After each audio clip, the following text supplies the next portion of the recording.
Hello everyone and welcome to another episode here on the Gaming Droid. In this episode we are going to be playing 7 Days to Die. I was playing recently on a stream with ROCJesterGamings and one of his subscribers wanted to see the fastest possible pit and pillar trap. I said I was quite good at quick starts and I said I would do a fast pit and pillar trap. As you can see, all the settings are normal. The only thing I've changed is the daylight length, just because personally I don't like waiting inside that long. I have played with normal daylight length and I've done quick starts with normal daylight length, but preferentially, especially if you're going to be doing and practicing a daylight length, go for the shorter nights.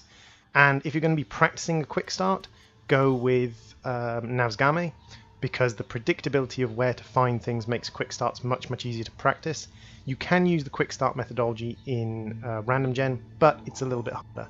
This will be heavily cut, and I'll probably be doing 2 days to a video and then do an extra video for the night of day 7, just to show you what the pit and pillar trap does.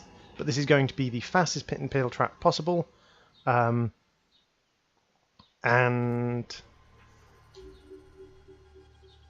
let's kick it off.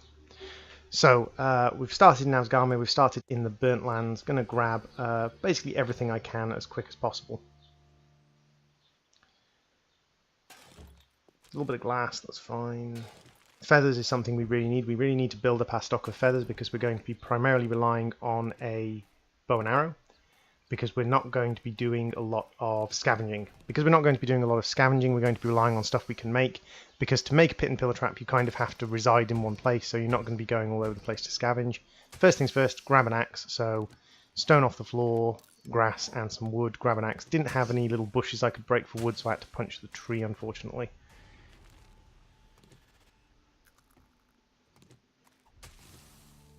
And there we go, we've got our axe up and running, which means we can start gathering a little bit of resource.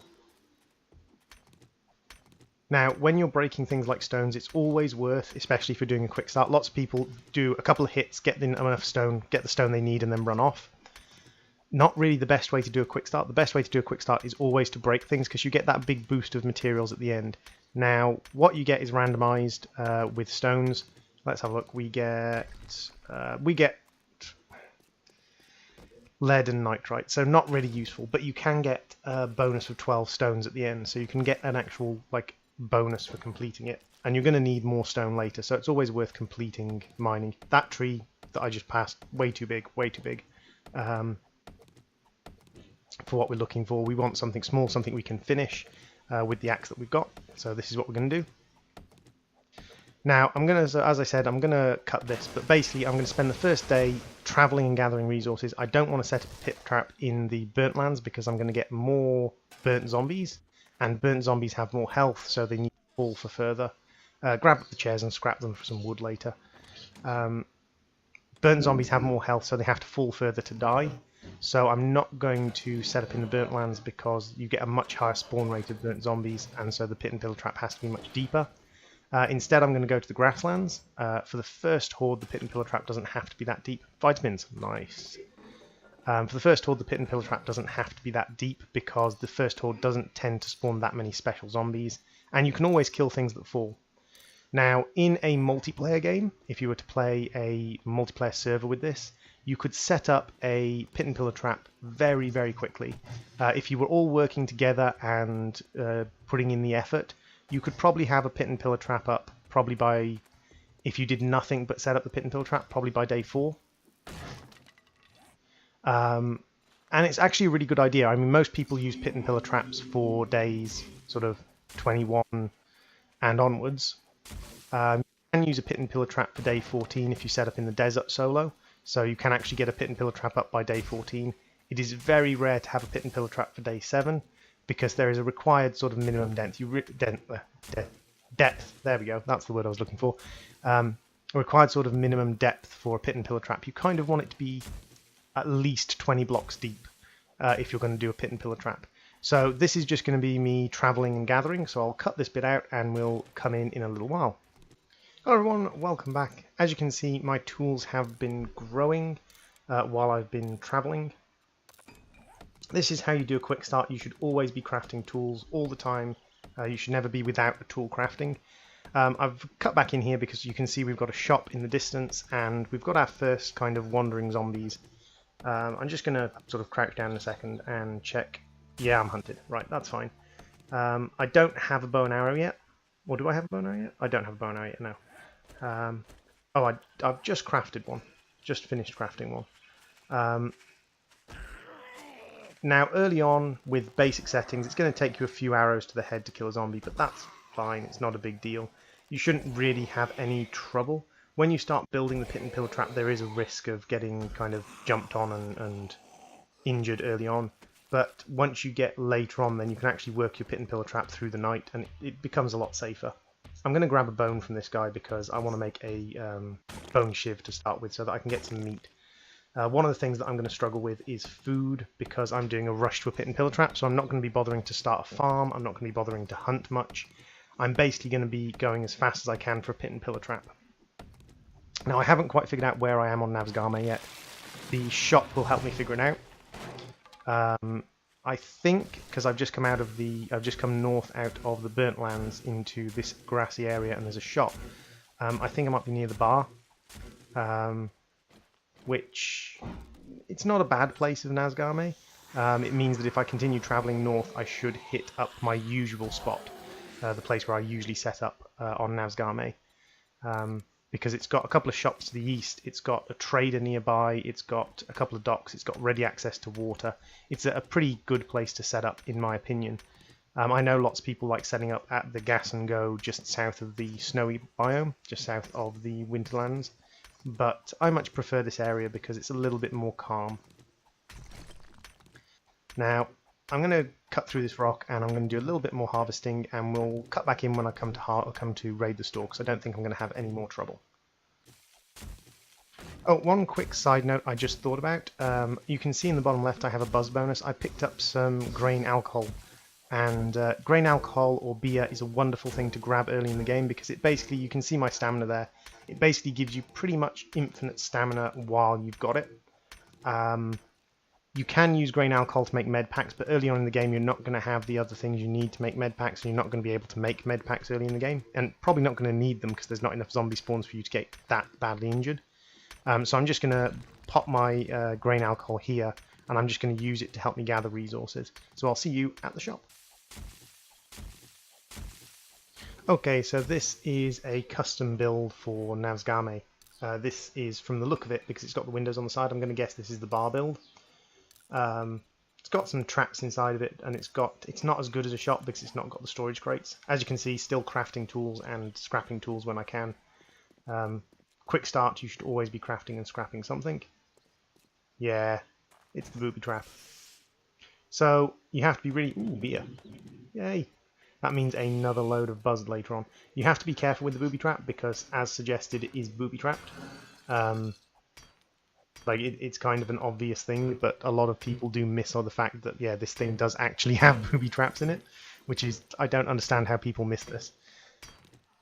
But yeah, it's not a bad place to raid. It's got quite a few food coolers. It's got a couple of iron pots in the back. Once we dig through the door, I'll have a quick raid of it. Normally I'd go through the glass, but there's no two height pieces of glass, it's all one height, so go through here. We've got a zombie up on stage, watch out for the mine on the right there. I'm not going to bother with the magnum part, I'm going to scrap it. There's the mine up there. Now, this is wonderful, this is why I came into the booby trap actually. It is leather sofas. You can see I'm getting 1 leather and wood per sofa smack. If you get to the point where you're doing 20 damage, you'll get 2 leather and 2 wood per smack, but you'll get nothing for the second smack, so you only need to smack the sofa once, and that will give you everything it's got, and you can actually leave the sofas damaged where they are if you're getting 2 leather and 2 wood per hit. But this leather is going to give me enough to build a forge if I don't find a place with a pre-built forge. The place I'm headed for, I think, because I don't usually go this route, I think above the booby trap is the dockyards, is Al's Docks. And if I go across the lake, I'll get to where I usually set up, and that has a pre-set up forge for me. Those are the bathrooms, and we'll take the gunpowder because if we go to the trader, we can sell that for quite a lot. As you can see, we've got a couple of sinks, and nothing. Sinks are worth looking in every time you see a sink because they contain wrenches, and wrenches give you access to a lot of useful materials later on. There's a zombie around here somewhere, but Not inside, I don't think. I think he's outside. Ooh, another beer. I now have enough beer that... and another thing you can do with beer is run long distances. Long distance beer running is... because it gives you stamina regeneration, you can run for a long time. Not quite as good as energy drinks, but very good. And again, quick start, try and craft all the time. Try and always be crafting if you have the materials. You'll get a lot of your crafting and leveling up done at night, but for the most part you want to make sure you've got the materials and you've got the tools leveling up, because every time you level up a tool you're doing more block damage. And the more block damage you're doing, first off, a lot of your benefits, like your benefit from leveling up construction tools, is percentile based. So the percentile based bonuses get better the more block damage the tool does. Wrench! That's why we check sinks.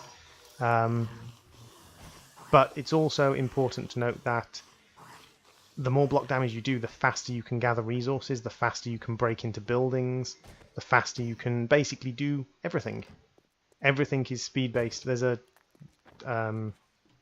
little safe underneath that desk, but I don't really care about safes. When they add lockpicking, maybe we'll be interested in safes, but all they do is contain some gun parts, and I literally have no gun books, and it's going to be a while before I go to a cracker book because of the way this is going to be done. Chainsaw blade. I wish I had a chainsaw, but I don't, and I don't have the chainsaw schematics, so there's no point taking it with me. Punk zombie goes down. Nice and easy. Punk zombies can occasionally have the nice mining helmets. It would be great to get a mining helmet, because literally half of this series is going to be in the pitch black. Come on. I'm going to have to build a ladder for this. Literally half of this series is going to be in the pitch black while I dig the pit trap, and that's going to make things a lot faster. But my first night I'm going to spend up on top of this shop, because it's brick building, it's going to survive any zombies that come looking, and I can set up a spike lid. I can set up a spike lid trap that will stop the zombies getting up the ladder if they do manage to get on top of the wheelie bin, which is actually unlikely. They probably shouldn't be able to climb on top of the wheelie bin. As you saw, they prefer to attack the wheelie bin than climb on top of it. But setting up a spike lid will protect me. Now, what was that? Oh, someone broke through the door and just stepped on the hubcap mine that was in the doorway there. Ow. Someone was hitting me. Someone with bright pink hair. So, military zombie, military armor? No, just some sunglasses. Ooh, hunting knife. Hunting knife. That's good. I don't need a bone shiv anymore, that's for certain. That's quite a high level hunting knife as well. I'll take the tokens. So there's no more mines in the kitchen. Just make sure though. Just always when you're going into a trap building, make sure. So we've got an iron pot. We've got another iron pot as well. And we've also got a chemical workstation. Now, I'm not sure if I should take the chemical workstation with me, but I probably should, because the chemical workstation is just going to allow me to have that extra crafting for gunpowder and things like that. And gunpowder sells quite well at shops. So we'll grab up the chemical workstation, and then I'll probably go mining and crafting and dancing about and gathering resources before tonight. So I will see you guys in a little bit. And remember, last hit with the wrench. Always last hit with the wrench. Okay, so I'm going to cut back in here as it's coming up to night. I went and I dug up or I wrenched the cooker to get a couple of iron pipes so that I could make myself a forge. And as you can see, I'm going to make myself a couple of storage chests for what I've got planned tonight. Basically just been gathering resources the rest of the time. I did catch a rabbit in the doorway. A rabbit got stuck in the doorway, and I whacked it with an axe until it died, so I've got myself some meat as well. I'm going to pop down a chest. I'm going to pop down a... once I've emptied everything out, pop down the candle for light. Once I've emptied everything out, I'm going to pop down the forge, and I'm also going to pop down the chemistry station. Because I do want to get some gunpowder on to cook, because I got a lot of coal and a lot of nitrite from breaking rocks. Also, as you can see from my tools, I have most certainly been crafting tools the whole time. Haven't really bothered with crafting weapons because I've got the reasonably high level hunting knife. I don't have to worry too much about that. The bow and arrow gets a little bonus as it goes higher rank, and I do want to get a reasonably high ranked bow and arrow. But for now, at least, it's fine the way it is. I'm going to dump everything out that I don't need. Basically, going to keep my crafting resources. Where am I going? I'm going to set up a log spike, which is what I need for. I need a log spike to cut off the ladder to make the spiked lid for the ladder. I'm going to gather a little bit more resources before I go in for the night. Basically, I'm going to make sure I've got as much as I can to craft with. The idea being that I'm going to spend the entire night crafting tools and weapons, and by the end of the first day, I should be at 120 tools and 120 weapons at the very least. That's a good quick start. If you can get to 120 in both, then you've had a decent quick start. Now you could go down the scavenger route, and you could luck out and find a steel axe or something like that early on. And if you do, if you are a scavenger and you luck out and you find a level 500 steel pickaxe early on, excellent. No qualms about that. Please don't brag about it, because I understand the benefits of scavenging, but scavenging is also hit and miss. You can scavenge for 7 days and find nothing useful.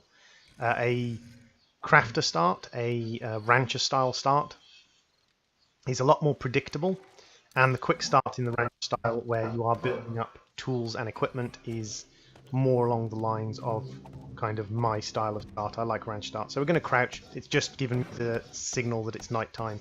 So we're going to crouch, and we're going to make sure we don't get spotted. Remember that you are always spotted on a horde night. You cannot hide. So there is no point crouching on a horde night. It just slows you down. But on any other night, crouching does hide you. So on non-horde nights, crouching is definitely worthwhile. Going to grab myself a campfire because I've got some meat to cook. But the quest wants me to do a bedroll first. And it's no point building a campfire and then building a bedroll, because the campfire won't register.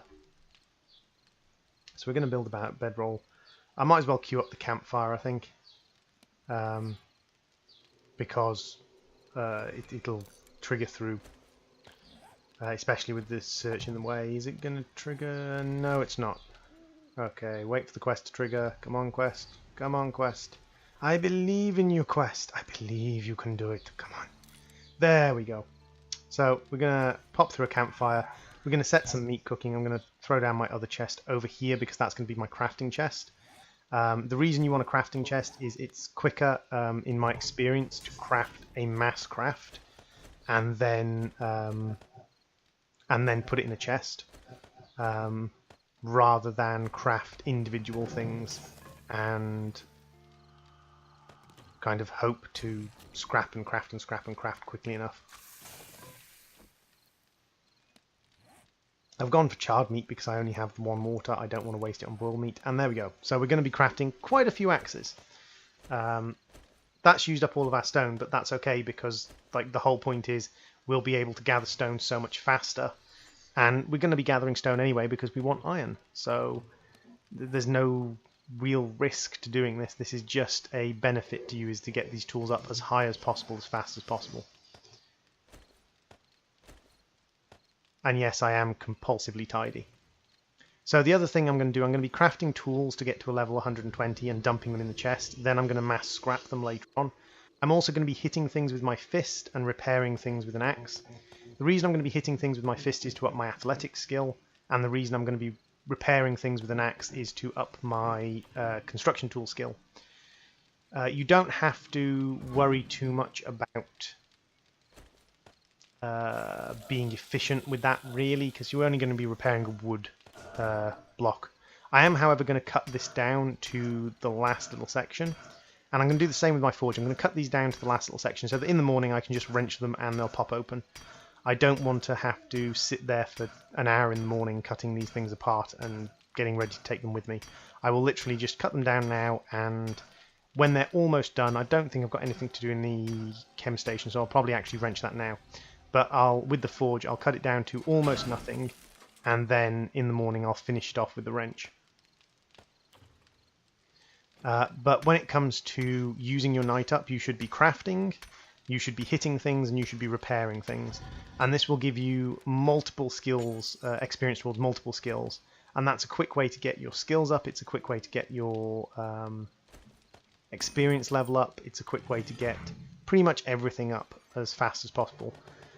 I've put the iron back in because I'm going to just turn it into scrap iron in the morning, because it should all be melted and I should have everything out soon.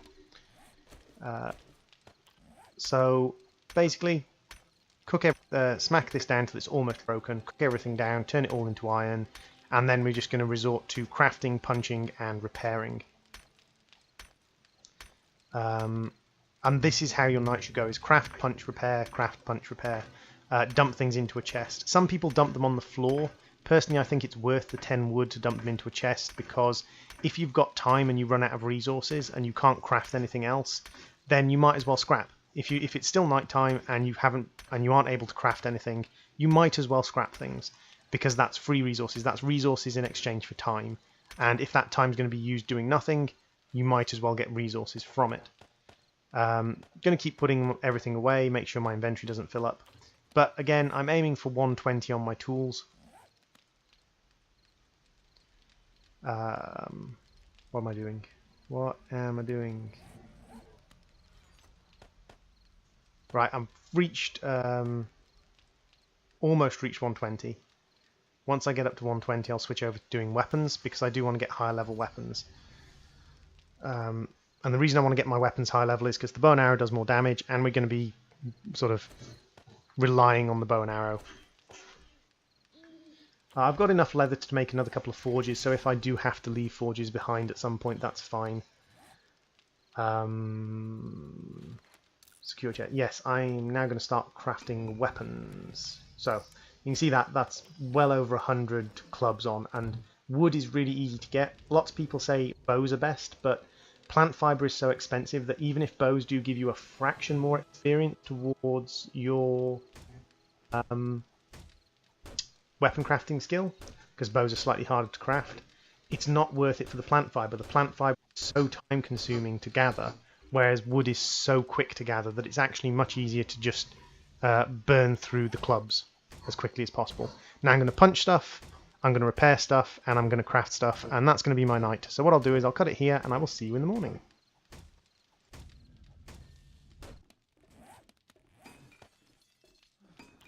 Hello everyone, so it's morning, and as you can see we've got tools and weapons up quite high. I did a bit of scrapping to get some stone back during the night, but as you can see, plenty of plant fibre, plenty of wood, plenty of stone still remaining. Got a nice high level bow, got my nice high level hunting knife, and some nice high level tools. Going to get some tools crafting again, because there's no point. Again, it's a case of like, you should always be crafting stuff if you can.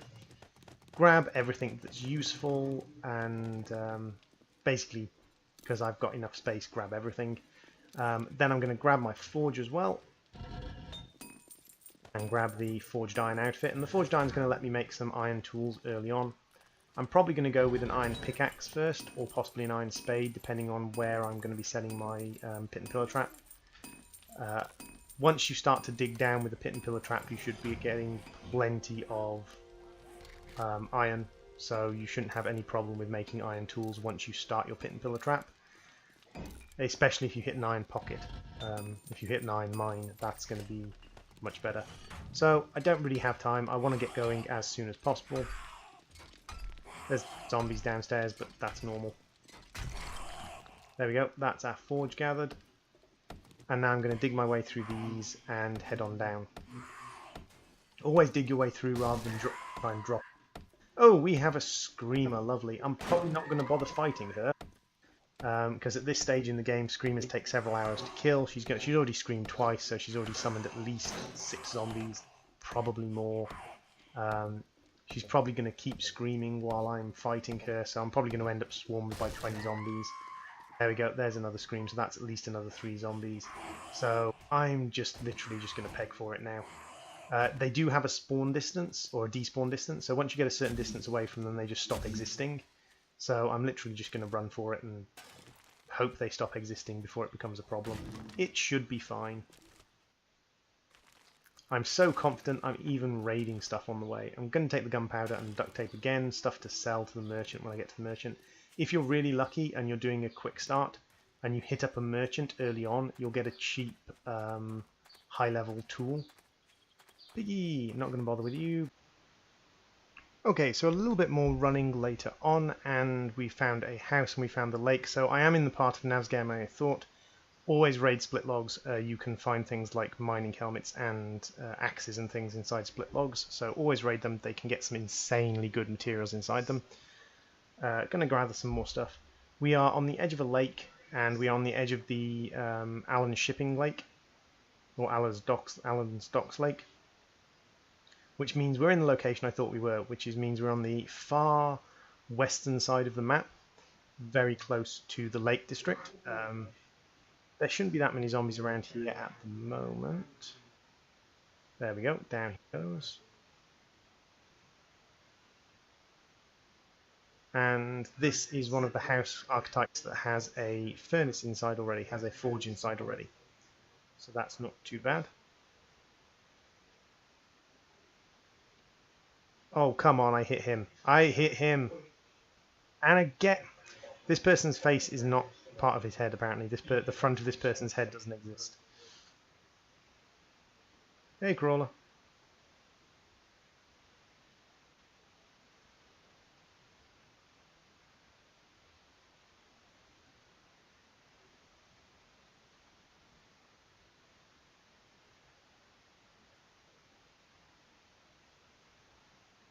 So as you can see, zombies, plants, houses. You all know how 7 days goes by now. We're going slightly scavengery at this point. So we're actually raiding a house. I don't think I'll set up on this side because as far as I'm aware the shop is the other side of the lake. So I'll actually cross the lake, or go around the lake maybe, depending on where I am on the lake. Ah, stunned. Get off, you bastard. So I'll probably cross the lake to be close to the shop, because one of the things the shop can do is provide me with a little bit of food. It's going to be expensive, it's going to be basically not worth it, but if I'm doing a dash to a pit trap, then I'm probably going to want the food early on. So I'll raid this house. I'm not going to stay here. I've managed to get a pistol from, which is great. It's not a lot of ammunition, but hopefully I'll find some ammunition later on. I will raid into this house. Because I'm raiding into this house, I'm not going to break the door, I'm going to break the window. We've got a forge. I could take that with the wrench, but it'll take a while to break down. No books. Any good drink? We've got another beer, and we've got an energy drink. Excellent. So I will see you guys in a little bit when we get over to the other side of the lake, because that's going to be me running across the lake.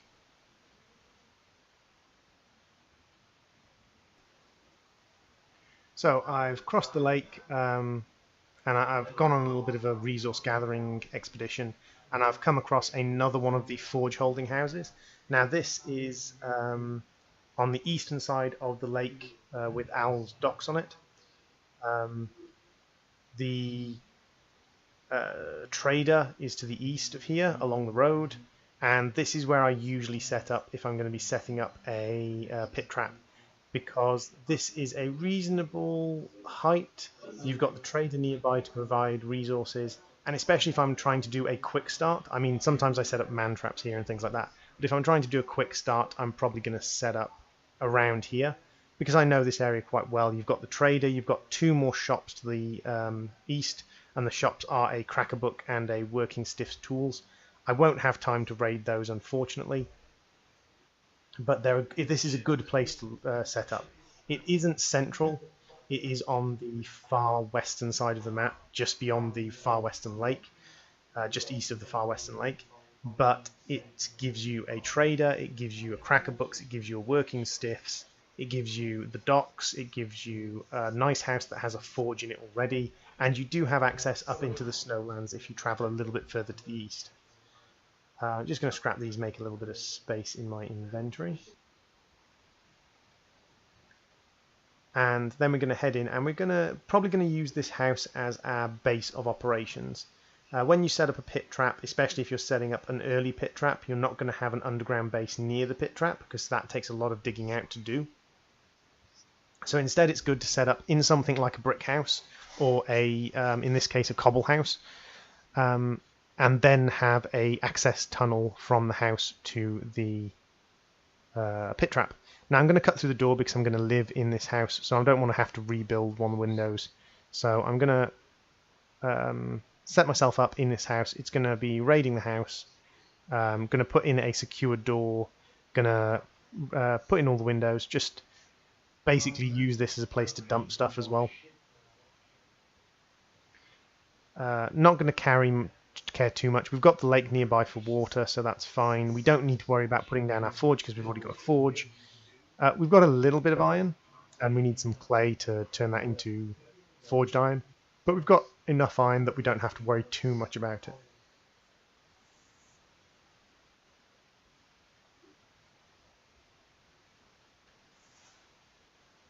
So, going to set the iron on to cook and the brass. Not really sure why I'm cooking the brass, to be honest. Like I'm just setting up the brass. Like I have no use for cooked brass at the moment. Oh, water, lovely. Any beer? Oh, we got an energy drink out of it. I did use my energy drink to dash across the lake quicker, because it does give you an energy reboost while running and reduces the amount of energy you use while running. And to get across the water quickly, you run and you hold your cursor or your reticule about an inch above the water's surface, and you jump at the same time, and you basically Jesus hop your way across the water, which is where you're jumping along the top of the water. Oh, another grain alcohol. So that's another source of alcohol, which will make it easier for me to dig things up. So I'm going to reinforce the windows, and this is going to be pretty much the end of day one. I'm going to start probably my pit trap, which means I'm going to go to the end of the road. You want your pit trap to be a decent distance from your base, because you don't want to be attracting horde zombies to your base. If you do your pit trap right next to your above ground base, then your above ground base is going to get eaten by zombies as they try and get to the pit trap. So you want it a decent distance away. Now that does mean that your access tunnel is going to be quite long, but that's not a massive problem,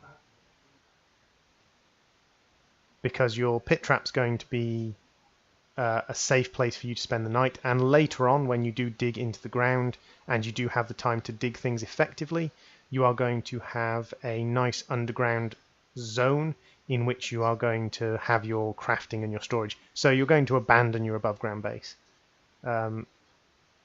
You shouldn't really need to worry about anything like that. But the above ground base while you're building your pit trap is an important element. You want it to be able to survive a basic sort of 1 or 2 zombie jump during a general night, and you want it to be able to survive a little bit of daytime zombies if you have to sort of retreat here to do building or tool construction or stuff like that. Again, I'm going to scrap the chairs because I don't need the chairs.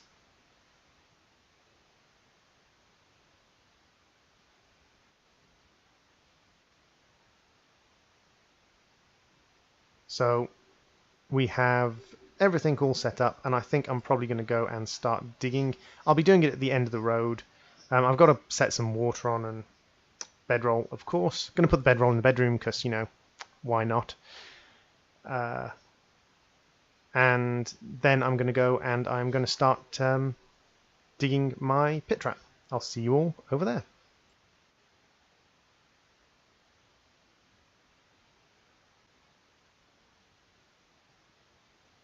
So with the pit trap started, I think we'll call the episode here because I'm now going to be spending quite a long time digging, and I will see you all in the next episode. Bye!